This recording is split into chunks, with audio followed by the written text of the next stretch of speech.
Chapter 31, Sleight. Oh, give me a bloodthirsty, fire and brimstone conquering villain any day. It's the schemers you have to watch out for. Queen Elizabeth Alban of Calais. Before I could properly process the sight of a hero actually being helpful for once, I felt the metaphysical equivalent of a hammer fall down over the entire avenue. The pressure lightened after a heartbeat, but no, lightened wasn't the right word. It had been gathered into walls that sealed off the battlefield. I shot a look at Mazigo, but he seemed as surprised as I was. Not his work, and neither of Lady Ranger's pupils could do magic as far as I knew. A consequence of Hakram's finally formed aspect. Juniper. Of course she had a contingency in case the demon actually showed up. We'd been fairly certain it wouldn't, but the Hellhound wasn't one for leaving things to chance. The mages who'd helped Mazigo with the ritual had been given an additional set of instructions, was my guess. Why hadn't she told me, though? Because I'd been crippled. The thought made me grind my teeth, but I dismissed it as unfair.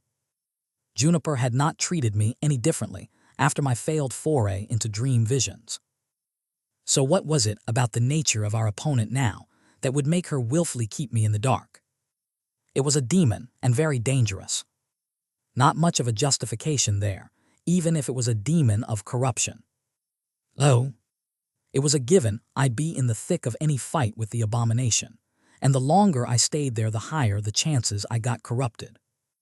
She hadn't told me the contingency plan because I might end up being the 15th's opponent before the battle was done. I felt a flare of grudging admiration for my grim-faced legate.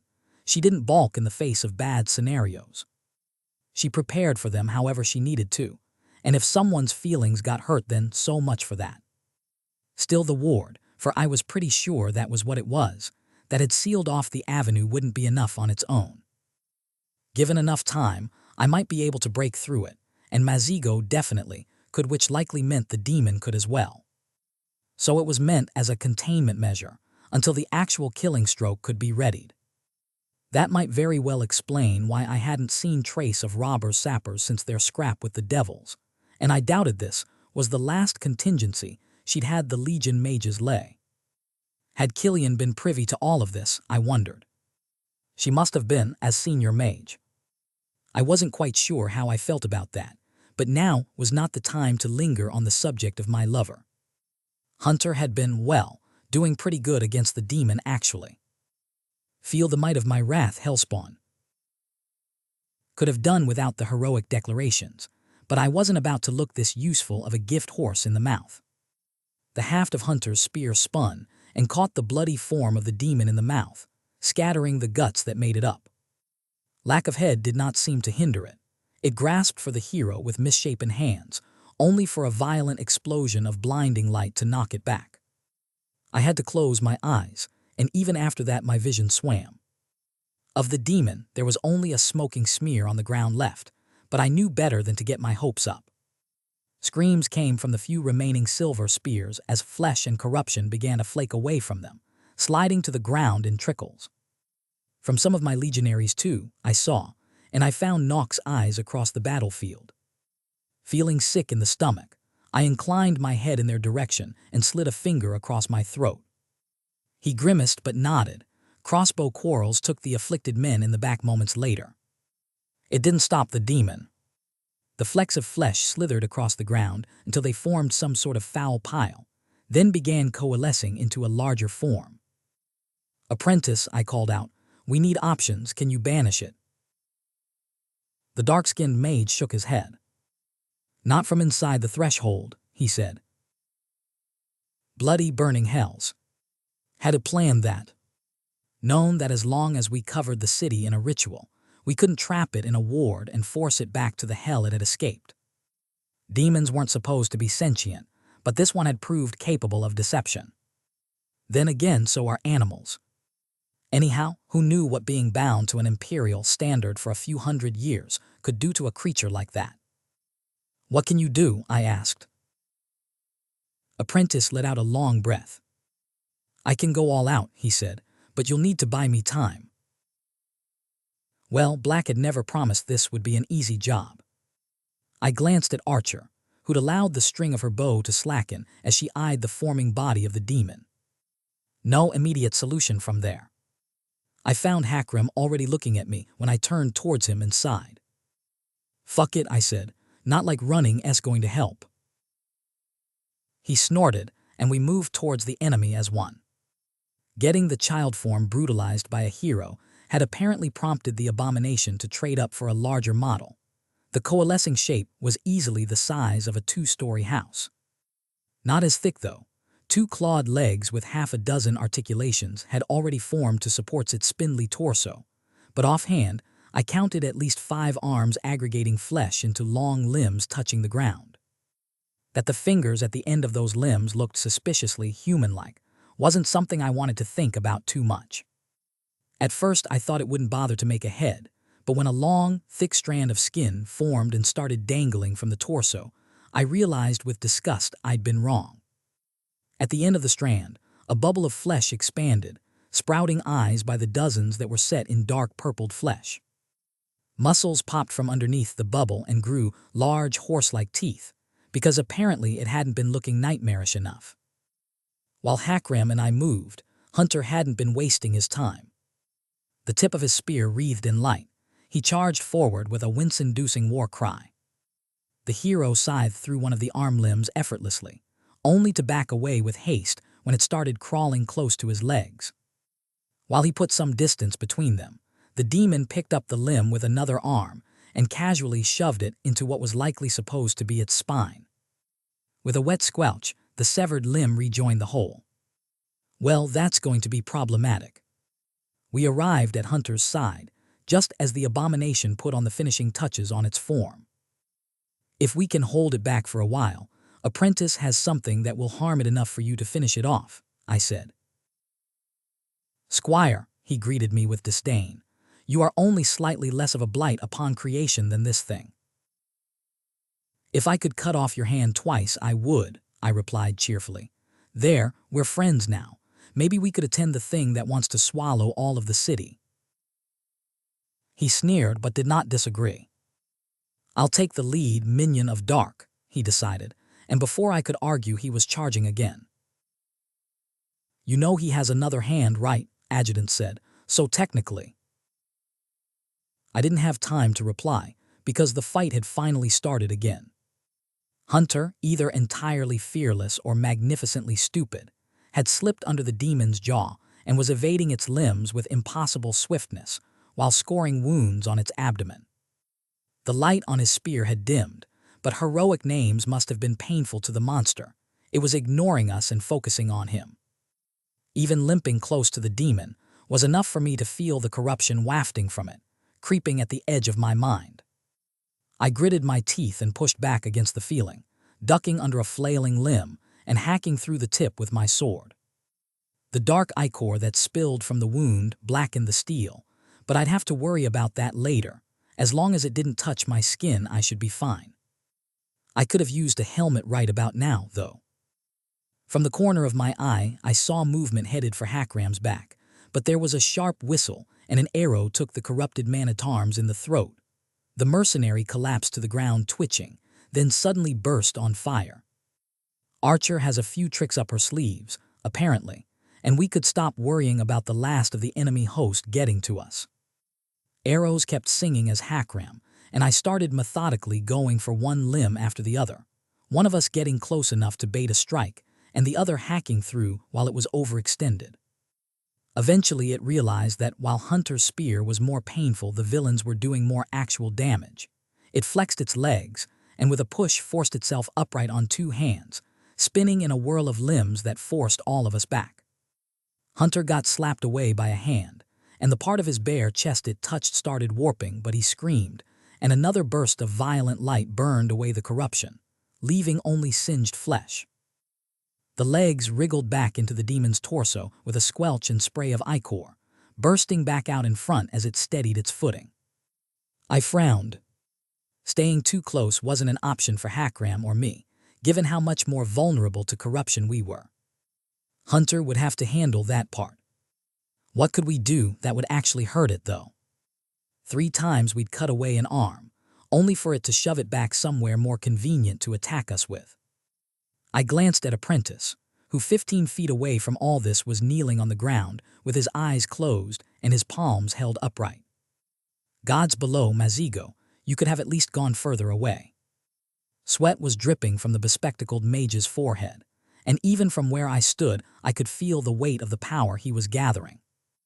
No incantation, though. Unusual that.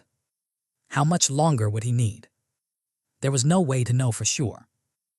Wreathing my sword with my name was no longer an option, both because I was running low on power and because I didn't like the looks of what the demon blood had done to the blade. Don't think of this as a fight, Catherine. It's a puzzle. How do you solve it? To keep it contained, its mobility needed to be hindered. Simply cutting off the limbs was useless. What else did I have in my arsenal? The avenue was thick with corpses, and I could probably raise one, but given the nature of the demon, that would be more liability than asset. I didn't know what would happen if it touched a corpse with my name's power invested in it, or if it could reach through the strings I used to control my necromantic constructs. I clenched my fingers, then unclenched them. No obvious solutions, so I just have to try things. Hunter charged in again with a cry, so it was time for round 2. Adjutant moved like an extension of my body, always where I needed him to be, exactly when I needed him there. Something about his name, or had we simply been through enough battlefields together? I half-stepped out of an arm's way and scored a long mark against the side, but it wasn't a strong enough hit to go through. No matter, Adjutant finished the work a moment later with the side of his sword, bringing up his shield to prevent the blood from touching him. The demon picked up the arm but disdained putting it back this time. Instead, it swung it at us like a mace. I knew, even as I saw the hit coming, that I wouldn't be able to get out in the way in time. Not with the way my leg was hobbled. Hakram squared his shoulders and I felt his name flare up, but it wouldn't be enough. I still remembered how drained using an aspect for the first time had left me. That he'd been able to fight at all afterwards was a testament to orc constitution. With a sharp whistle, an arrow fell on the mace limb.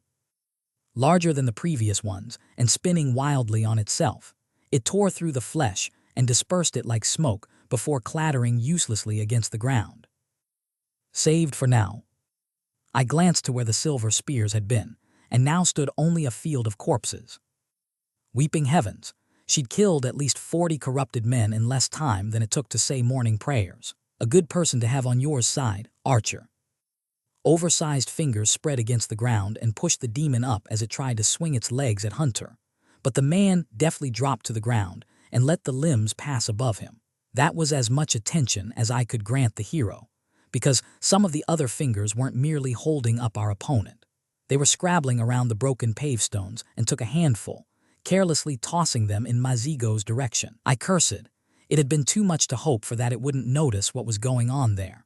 I reached for the last scrapings of my power, formed a spear of shadows and shot it without missing a beat, bursting through a pavestone and clipping another. There were 4 other rocks flying and the same spinning arrows took out one, then a second, then a third, until the angle took the last beyond Archer's angle of fire. It would hit Apprentice in the head, I gauged, and kill him instantly. Fuck. Adjutant stepped in front of Mazigo, shield up and legs spread. The impact caved in the shield and broke the arm behind it, but the orc remained on his feet and the stone fell to the ground. Teeth bared, Hakram ripped away the useless wreck of steel and forced back his arm in its socket with a horrible cracking sound. Gods, he hadn't even screamed or flinched. Just taken it and moved on. Slowly, Apprentice rose to his feet. I called out for Hunter to run, and he did so without argument for once, scything the lesser half of an arm on his way out and leaping through a house's window with all the grace of a rushing bull. Lines of flame rose from the ground into the sky from all over the city, too numerous to count. The threads of fire linked into a single point high above the demon, and I finally understood what Mazigo had been doing. He'd broken his ritual, piece by piece, and taken the wild flames that would have exploded from the hearths as his own. Usurpation is the essence of sorcery, Apprentice had once told me, paraphrasing some dread emperor. He'd usurped his own work, and was now bringing its full strength to bear against our enemy. From the point where all the flames had gathered, an enormous pillar of flame descended, enveloping the demon in the blink of an eye. I'd half accepted the spell to disappear after a moment, but it kept on going. There was a strange sound coming from our mage's direction, and I realized with a start it was a laugh. Mazigo was grinning madly as he convulsed in laughter, the glare of the flames reflecting on his glasses as he peered over them at his work. His hands were thrusting forward, unmoving as the fire raged in waves of heat-scorched stone and distorted the air. How long we stood there, watching the son of the sovereign of the red skies proving the truth of his lineage, I did not know. Long enough for my limbs to turn mellow as the stress of the fight left me, and long enough for Hunter to burst out of a different house than the one he'd entered and join us. Archer leapt down from her perch moments later, eyes wary. "Will that kill it?" she asked. I chuckled tiredly. "Well, it probably won't be moving for a while. We'll still need Hunter to finish the fight. I don't think Mazigo will have enough juice left to cage and banish it after that." She arched a fine eyebrow. "That was an option." "From what I understand," I said, "our chances of managing to trap it if it saw us coming were not promising. This is probably as good as the 15th can reasonably have expected this fight to have gone."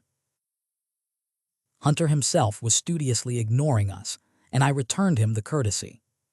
He'd been eager enough to attack so far. I had no doubts he'd finish the monster off when the time came.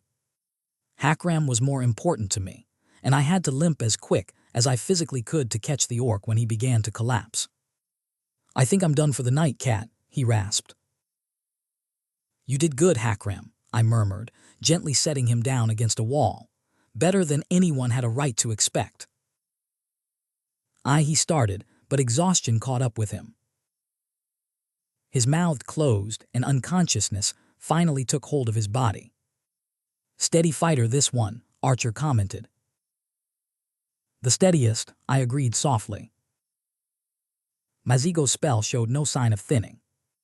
I limped to his side and put a hand on his shoulder. "How much longer?" I asked. He remained silent for a moment. At the edge of my sight, Hunter raised his spear. Immediately, my hand dropped to my sword and I cursed myself for having ever sheathed it.